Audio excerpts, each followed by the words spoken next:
જય શ્રી કૃષ્ણ, જય માતાજી મિત્રો. ગયા વિડીયોમાં આપણે પુરુષોત્તમ માસ મહાત્મય અધ્યાય 23મો અને તેની પાવનકારી કથાનું શ્રવણ કર્યું હતું. અને આજે આપણે પુરુષોત્તમ માસના વદ પક્ષમાં આવતી પરમા એકાદશીની કથા વાર્તા અને તેના મહાત્મયનું શ્રવણ કરીશું. પૂર્વકાળમાં ભૃગુપુર એટલે કે જેને આજે આપણે ભરૂચ કહીએ છીએ, ત્યાં એક અભણ બ્રાહ્મણ રહેતો હતો. તેની પત્ની ગોદાવરી પતિવ્રતા હતી. બ્રાહ્મણને વિદ્યા પ્રાપ્ત ન થઈ હતી, તેથી તેણે સીધી રીતે ગામમાં દયાપ્રભુ ઉચ્ચારીને ઘેર ઘેર લોટ માંગવા માંડ્યો. આટલું છતાં પણ બ્રાહ્મણ રોટલી જેટલો લોટ કે ભાત જેટલા ચોખા કે દાળ મેળવી શકતો ન હતો. ઘણા ખરા તો એને આવતો જોઈને બે હાથ જોડીને ઈશારાથી કહી દેતા, મહારાજ આગળ જાઓ. ભૂખમરાથી કંટાળી અભણ બ્રાહ્મણ પરદેશ ઉપડવા તૈયાર થયો. તેની પત્ની ગોદાવરીએ કહ્યું, હે સ્વામી, ભાગ્યમાં હશે તો અહીં જ પૈસા મળશે, ને ભાગ્યમાં નહીં હોય તો સાતમા આકાશે કે સાતમા પાતાળે જશો તો પણ ફૂટી બદામ મળવાની નથી.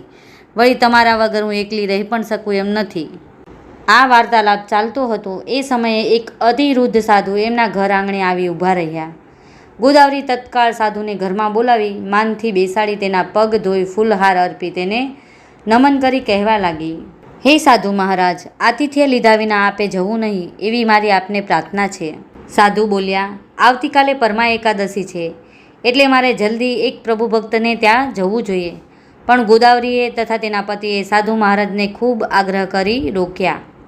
સાધુ મહારાજે થોડીવારમાં આ બ્રાહ્મણ બ્રાહ્મણીના ઘરનું અવલોકન કરી લીધું. આ ઘરમાં ઉંદર આટા મારતા જોઈને એમને બ્રાહ્મણ બ્રાહ્મણીના દારિદ્ર્ય તરફ દયા ઉપજી. તેમણે પોતે જ બ્રાહ્મણ બ્રાહ્મણીને કલ્યાણ માર્ગ દેખાડવાના હેતુથી રોકાવું યોગ્ય માન્યું.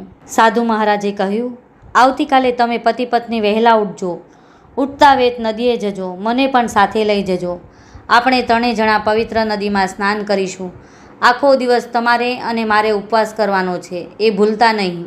બીજા દિવસના ઉગતા પ્રભાતે બ્રાહ્મણ બ્રાહ્મણી સાધુ મહારાજને સાથે લઈ જઈ નદીએ નવડાવી પોતે નાહ્યા. 3 જણાએ ભીના વસ્ત્રો બદલી કોરા સ્વચ્છ વસ્ત્રો ધારણ કર્યા. તેઓ ઘરે આવ્યા. પછી સાધુ મહારાજના કહેવા પ્રમાણે ભગવાન નરોત્તમની મૂર્તિ સ્થાપી ધૂપ દીપ ફૂલ ચોખા વગેરેથી બ્રાહ્મણ બ્રાહ્મણીએ નરોત્તમ પ્રભુનું પૂજન કરી. પોતાના ઘરમાં પૈસા મેળવવા યોગ્ય કોઈ સાધન ન હોવાથી પુણ્યદાન સી રીતે કરવું એ વિચાર આવતા બ્રાહ્મણ બ્રાહ્મણી બંને જણાએ સાધુ મહારાજના મોં સામે દયામણા મુખે જોયું. વૃદ્ધ સાધુ મહારાજે કહ્યું, હે બ્રાહ્મણ, કર્મકાંડ ન આવડતો હોય તો રોજ પેટે ભિક્ષા માંગવા જા. આજે થોડા વધારે માણસો પાસે જજે અને જે કંઈ પ્રાપ્તિ થાય તેનો અડધો ભાગ પુણ્યચારમાં અર્પણ કરજે. હે બ્રાહ્મણી, તું થોડા ઘરોમાં જઈ તેમના ઘરકામ કરી આવજે. તને પણ જે પ્રાપ્તિ થાય તે પ્રાપ્તિનો અડધો હિસ્સો પુણ્યદાન માટે ખર્ચજે. વૃદ્ધ સાધુએ આ પ્રમાણે બ્રાહ્મણ બ્રાહ્મણીને પુણ્યદાન માટે પ્રાપ્તિનો ઉપાય દેખાડ્યો. ઘરમાં કંઈ જ ન હતું, પણ આજે ઉપવાસ કરવાનો સંકલ્પ કર્યો હતો, તેથી તેઓ દાળ ભાત કે શાક રોટલીની ચિંતામાં ન પડ્યા. અતિથિ સાધુએ પણ ઉપવાસ કર્યો હોવાથી એની એ ચિંતા બ્રાહ્મણ બ્રાહ્મણીએ કરવાની ન હતી. આખો દિવસ અન્ન પાણી ફળ અને દૂધ વગર બ્રાહ્મણ બ્રાહ્મણીએ સાધુ મહારાજની સાથે ઉપવાસ કર્યો. ઉપવાસ દરમિયાન બ્રાહ્મણ ભિક્ષા માંગવા ગયો અને બ્રાહ્મણી પારકા ઘરમાં કામ કરવા ગઈ. બ્રાહ્મણ બ્રાહ્મણી જે કંઈ લાવ્યા હતા તે લોટ દાળ ચોખા ફળ અને નાણાં તે બધું તેમણે એમના જેવા દરિદ્ર નારાયણોને અર્પણ કરી દીધું. આખી રાત સાધુએ તેમને જાગરણ કરવા કહ્યું. સાધુએ પણ જાગરણ કર્યું.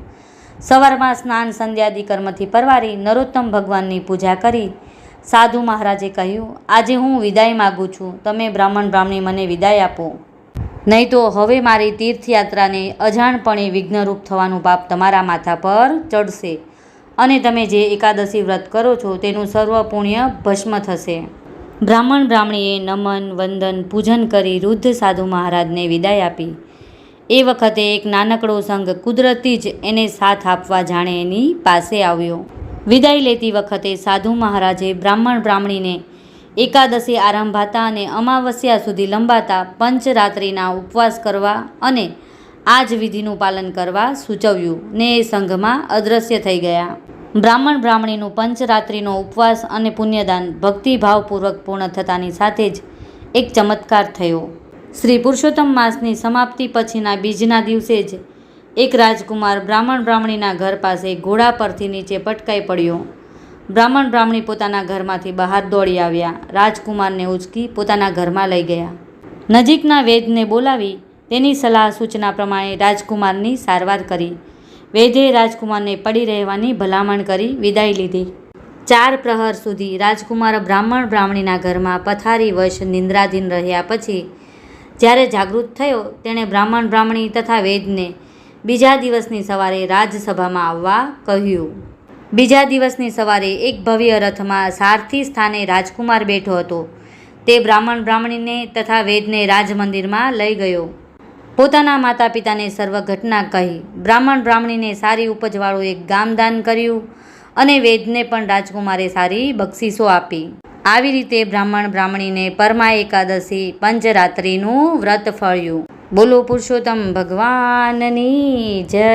જો મિત્રો તમને મારો આ વિડીયો પસંદ આવ્યો હોય તો મારી ચેનલને સબસ્ક્રાઈબ કરો, વિડીયોને લાઈક કરો અને તમારા મિત્રો સાથે શેર કરો અને કમેન્ટમાં જય દ્વારકાધીશ લખવાનું ચૂકશો નહીં. ફરી મળીશું પુરુષોત્તમ માસ મહાત્મય અધ્યાય 24મો અને તેની પાવનકારી કથા સાથે.